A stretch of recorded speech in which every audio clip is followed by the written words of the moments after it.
তো হ্যালো বন্ধুরা, রান্না নিয়ে বসে পড়েছি। রান্নার আগে সবার আগে তোমাদের দেখাচ্ছি হচ্ছে বেগুন ভাজা। কে কে বলো তো এরকম এক গাদা তেলের মধ্যে বেগুন ভাজা বেশ চপচপে করে বেশ ভালো লাগে না? আর তার সাথে হচ্ছে গরম ভাত, পেঁয়াজ আলু ভাজা, আর হচ্ছে বেগুন ভাজা, আর তার সাথে পাতে একটু আচার। ও আমরা আর আম মিলিয়ে আচার আর মুসুরির ডাল বেশ ঘন করে। ও এই খাবারটা জাস্ট জমে যাবে, জমে যাবে, জমে ক্ষীর একদম। তো কে কে ভালোবাসে এরকম খাবার খেতে? আর কতটা ডাল নিয়ে নিচে দেখেছো? আমি সকালে তো কিছু খাইনি, একেবারে দুপুর খাবারটা নিয়ে তোমাদের দেখালাম দুপুরের খাবারটা কী কী নিয়ে খাচ্ছি। আজকে একদম সিম্পল খাবার।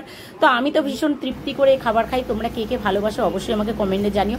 আর তোমাদেরকে অনেক অনেক ভালোবাসা আমার মানে ভিডিও দেখার জন্য, আমার চ্যানেলটাকে এত সুন্দর গ্রো করে দেওয়ার জন্য, আর একটু এগিয়ে নিয়ে যাওয়ার জন্য। এইভাবে আমাকে ভালোবাসা দিও, আমার পাশে থেকো। আমার ভিডিওগুলো পছন্দ হলে লাইক কমেন্ট শেয়ার করে দিও। তো চলো টাটা বাই। আমি একটু তৃপ্তি করে খাই। তোমরা সবাই ভালো থেকো, সুস্থ থেকো। চলো টাটা।